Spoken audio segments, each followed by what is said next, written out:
Rolling جاری کی گئی ہیں باقی میں جگہ اپوزیشن کہہ رہی ہے کہ ہماری کی جا رہی ہے، بولنے کی اب اجازت نہیں دی جا رہی، کیا کامنٹ کریں گے؟ بڑے بڑے آئے بڑے بڑے گئے، یہ بیچارے وہ طاقت نہیں رکھتے کہ منہ بند کیا رہے۔ الحمدللہ تنقید سب پہ ہو سکتی ہے، نعوذ باللہ ان میں کوئی نہ خدا ہے نہ کوئی پیغمبر ہے، انسان ہے مٹی کی طرح بنے ہوئے ہیں، جس ادارے کے بھی ہو جس نظریے کے بھی ہو تنقید سب پہ ہو سکتی ہے، اور دیکھ لیں گے ہم کوئی ہو کر لے اپنی ہمت، ہمارا منہ بند کرا دے۔ آج تو یہ اجلاس مذاق لگا ہے، میرے خیال میں آپ لوگوں نے بھی اندر بیٹھ کے اگر جو آخر میں جو جناب پرائمری اسکول کے ہیڈ ماسٹر صاحب نے جو رولنگ دی ہے وہ رولنگ ایک مذاق تھا، ایسے لگ رہا تھا کہ ہم شاگرد بیٹھے ہوئے ہیں، طالب علم بیٹھے ہوئے ہیں، اور اوپر کوئی گروکل کا امیتابھ بچن بیٹھا ہوا ہے۔ تو یہ فلمیں نہیں ہے، یہ حقیقت ہے، ادھر تنقید بھی ہوگی، ادھر سب کچھ ہوگا، اور برداشت کرنا پڑے گا، اسی کا نام جو ڈپٹی چیئرمین سینیٹ وہ کامیڈین کے موڈ میں تھے ویسے، مجھے بھی یہی لگ رہا تھا۔ سر آپ کا صوبہ دہشت گردی کی نظر ہے، اور جو وفاقی حکومت ہے وہ آپ کے جو نئے جو بنے ہیں سہیل افریدی صاحب، ان کو یہ کہہ رہے ہیں کہ اپنے صوبے پہ توجہ دیں، ملاقاتوں کو سیاسی رنگ نہ دیا جائے، ملاقاتیں کرتے ہیں باہر آ کے ملک کے خلاف، ملکی اداروں کے خلاف پروپیگنڈا کرتے ہیں، تو کیا ان کو صوبے پہ توجہ نہیں دینی چاہیے؟ دونوں کو نا، میرے خیال میں تو اگر یہ ان کو کہہ رہے ہیں کہ آپ توجہ دیں تو ان کی توجہ کدھر ہے؟ کیا وفاقی حکومت کے دائرہ کار میں پختونخوا آتا ہے یا نہیں آتا؟ کیا یہ دفاعی ادارے انٹیریئر وفاق کے ساتھ ہے کہ نہیں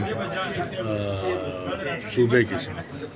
کیا بارڈر کنٹرول، بارڈر مینجمنٹ وفاق کا گیم ہے کہ صوبے کا گیم ہے؟ تو میرے خیال میں بلیم گیم سے کھول کے آگے آنا چاہیے، اور پختونخوا پچھلے 12 سال سے کمپرومائز ہے۔ ہمارے لیے بدقسمتی سے پاکستان مسلم لیگ نون ہو یا پاکستان تحریک انصاف ہو، پختونخوا کے لیے ان کا نظریہ ایک ہی ہوتا ہے، دونوں نے پختونخوا کو اپنا حق نہیں دینا، دونوں نے پختونخوا کو رائلٹی نہیں دینی، دونوں نے پختونخوا کے NFC کا حصہ کھانا ہے، دونوں کو 18th امنڈمنٹ سے تکلیف ہوگی۔ تو لہٰذا ہم سمجھتے ہیں کہ یہ صرف ابھی نہیں ہے، یہ جو افریدی صاحب آئے ہیں یہ تو ایپیسوڈ نمبر 4 ہے، تو جو پچھلے 12 سال سے پختونخوا ایک کمپرومائزڈ صوبہ، جہاں پہ دہشت گرد اور اداروں کے ملی بھگت سے ایک ایسی نابالغ حکومت لائی گئی جس نے 12 سال سے پختونخوا کو تباہ کر دیا۔ احمد صاحب، ہماری نیشنل پارٹی ایک جمہوری جماعت ہے، آج جو ڈپٹی چیئرمین کی رولنگ ہے تو اگر سیاستدان یہاں بھی بات نہیں کر سکے تو کہاں کرے گا؟ یار لوگ بولتے رہے، بول لیا، بات ختم، ایسا کوئی نہیں پیدا ہوا جو میں نے پہلے بول دیا کہ ہم جیسوں کی آواز چلے، وہ جو ایک تھپڑ کی مار ہوتے ہیں شاید ان کے منہ بند کر لیں، لیکن ہم جیسے کو وہ انشاءاللہ کبھی بند۔ صوبوں کی باتیں چل رہی ہیں، خیبر پختونخوا میں 2 حصوں میں تقسیم کیا جا رہا ہے، سندھ کو اور پنجاب کو، صوبوں کے حوالے سے باتیں چل رہی ہیں، ANP کہاں کھڑی ہے؟ ANP تو اس وقت آپ کے سامنے کھڑی ہے۔ دیکھیں یہ شوشہ ہے، پہلے مسئلوں کا حل نہیں ہے، نئے مسئلے لے آؤ، ٹھیک ہے وہ بھی اچھے، ان لوگوں کو یہ نئے مسئلے کھولنے کا ایک تکلیف ہے، وہ بھی کھول لو، لیکن قومی بنیاد پہ صوبے بنائے جائیں، ایسے نہیں کیا جائے کہ بس ادھر وہ ایسے کوئی کھچڑی بنا لو کہ بس جو نظام ہے یہ بھی جائے، قومیتوں کے جو حقوق ہے وہ مزید درم برم ہو جائے۔ ادھر پہلی آپ کے پنجاب کے علاوہ، اور پنجاب میں بھی صرف پنجابی کے علاوہ تمام اقوام ریاست سے بدگمان ہے، پختون ہو جائے، بلوچ ہو جائے، سندھی ہو جائے، مہاجر ہو جائے، گلگت والے ہو جائے، کشمیری ہو جائے، یہ تمام وہ اقوام ہیں جو سمجھتے ہیں کہ ان سب کا حق کھایا جاتا ہے اور ایک طبقے کو دیا جاتا ہے، لہٰذا مزید صوبے بنانے ہیں تو اپنے پاکستان کے اس گلدستے میں جو تمام آپ کے اقوام ہیں ان کو مکمل شناخت دو، سرائکیوں کا اپنا صوبہ بناؤ، تو ان کو بھی پختونوں کا میرے خیال میں چترال سے لے کے چمن تک ایک صوبہ بنا لو، بہت اچھی بات ہے۔ وفاقی وزیر داخلہ نے افغانیوں کی واپسی کے حوالے سے بیان دیا ہے سر، وفاقی وزیر داخلہ نے افغانیوں کی واپسی کے حوالے سے دھمکی امیز بیان دیا ہے، اس پہ کیا کہیں گے؟ یہ محسن نقوی صاحب کو میرا یہی پیغام ہوگا کہ پہلے 50 سالہ تاریخ پڑھ لے، اور وہ تاریخ ہمارے پاکستان کے مشرت علوم کی کتاب کی نہ پڑھے، کوئی اصل ہسٹورینز کی تاریخ پڑھ لے اور 50 سال دیکھ لیں کہ ان افغانوں کے ساتھ کیا ہوا ہے اور کیا نہیں ہوا۔ اگر وہ تاریخ پڑھ لیں گے تو شاید ان کو سب سمجھ آ جائے گا۔ جب تک تاریخ نہیں پڑھیں گے تو یہ بہت چھوٹی بات ہے، غیر ملکی آ کے آپ کے ملک میں رہ رہے ہیں، ان کو نہیں رہنا چاہیے۔ میں بھی مانتا ہوں، سب مانتے ہیں، لیکن ان غیر ملکوں کو لانے والے کون ہیں؟ ان غیر ملکیوں کے لیے دروازے کھولنے والے کون ہیں؟ ان غیر ملکوں کو ہار پہنانے والے کون ہیں؟ ان غیر ملکوں کو دعوت دینے والے کون ہیں؟ ان افغانیوں کے نام پہ یہاں پہ ٹریننگ کیمپس بنانے والے کون ہیں؟ ان مہاجر کو مجاہد کس نے بنایا؟ مجاہد کو طالب کس نے بنایا؟ طالب کو آج فتنہ الخوارج اور فتنہ الہندوستان اور پتہ نہیں کیا کیا نام ہے، یہ کس نے بنایا ہے؟ یہ تمام چیزیں آپ کرو۔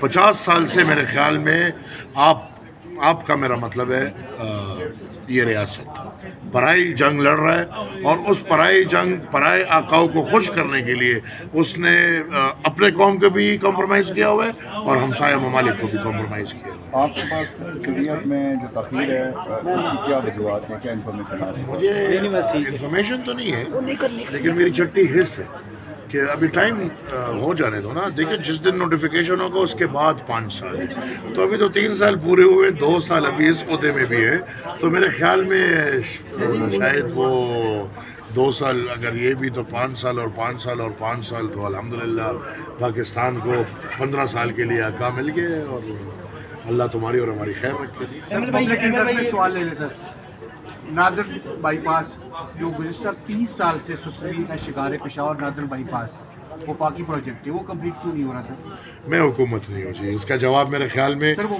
وفاقی پروجیکٹ ہے نا سر؟ تو میں وفاقی میں کیا لگتا ہوں آپ کو؟ میں نہ شہباز شریف ہوں، نہ میں وہ ہوں وہ علیم خان ہوں، میں احمد ولی خان ہوں، عوامی نیشنل پارٹی کا ایک سینیٹر ہوں، 2 میرے دوست ہیں، وفاق کے ہم سے موار نہیں ہیں۔ احمد بھائی یہ بتائیے گا کہ کافی دنوں سے وفاقی وزراء جو ہیں وہ کے پی کے اندر ظاہر ہے خیبر پختونخوا کے اندر جو ہے وہ بات کر رہے ہیں کہ جی کوئی گورنر راز لگ جائے گا، کیا آپ سمجھتے ہیں وہ آرگومنٹ یہ پیش کرتے ہیں کہ جی وہاں دہشت گردی ہے، اس میں یہ سپورٹ نہیں کر رہی وہاں کی گورنمنٹ؟ آپ کا سٹانس، آپ کی پارٹی کا سٹانس کیا ہوگا اس معاملے پر؟ انٹیریئر کیا کس کے ختم ہو پاس سکتا ہے؟ ہے؟ انٹیریئر کس کے پاس؟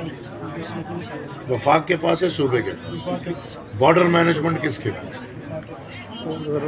سیکیورٹی، عام شہری کی سیکیورٹی کی ذمہ داری کس کے پاس؟ تو یہ جو گند کا ڈھیر جو ضیاء صاحب سے شروع ہے اور آج تک اس میں گند جمع ہوتا جا رہا ہے، اب وہ ڈھیر اپنے سر پہ رکھو، اس کو ایک دوسرے کے سر پہ نہ پھینکو، اور پختون قوم کو مزید اس آگ سے نکالو، ان مسائل کا حل نکالو۔ یہ دہشت گرد سب کو معلوم ہے، فنگر پرنٹس پہ معلوم ہے، اسلام آباد میں رہتے ہیں، باراکاؤ میں رہتے ہیں، پختونخوا میں رہتے ہیں، پنجاب میں رہتے ہیں، بلوچستان میں رہتے ہیں، سب کو معلوم ہے، میڈیا والوں کو معلوم ہے، ان کے بھائی لوگ ادھر رہتے ہیں، ان کے باپ لوگ ادھر رہتے ہیں، ادھر ٹھیکیدار ہیں، ادھر وزیر ہے، پاکستان کا شناختی کارڈ ہے، بھائی ادھر ٹھیکیدار، یہ سب کھیل سب کو معلوم ہے۔ اس کھیل کا خاتمہ ہونا چاہیے۔ اس کھیل میں آپ نے ہماری زمین کو، ہمارے وطن کو اور ہمارے قوم کو تباہ و برباد کر دیا، اب مزید اس کھیل کا خاتمہ ہونا چاہیے، سب کو سمجھے کہ کھیل کھیلا جا رہا ہے۔ جیسے دہشت گردی کا حل ہو سکتا ہے سر گورنر راج جس طرح سے بتایا جائے؟ گورنر کوئی وہ تھوڑی ہے، وہ جو انیل کپور ایک دن وہ فلم میں بن گیا تھا، چیف منسٹر وہ امریش پوری والے فلم میں، اور ایک دن میں وہ پتہ نہیں مسٹر انڈیا میں تو وہ کھو جاتا تھا، ایک اور تھا یہ، اور وہ ایک دن میں اس نے وہ مشین لگایا ہوتا اور آرڈریں بھی نکل رہی تھی اور بازار۔ تو یہ دیکھیں گورنر بیچارہ ہمارا، میں جانتے ہوں، آپ بھی جانتے ہیں، جو چلانے والے ہیں، اختیار تو نہ وزیر اعلیٰ کے پاس ہے نہ گورنر کے پاس۔ سر آخر میں جن کے پاس اختیار ہے وہ اپنا اختیار استعمال کریں، ان کو ایک دہشت گرد معلوم ہے۔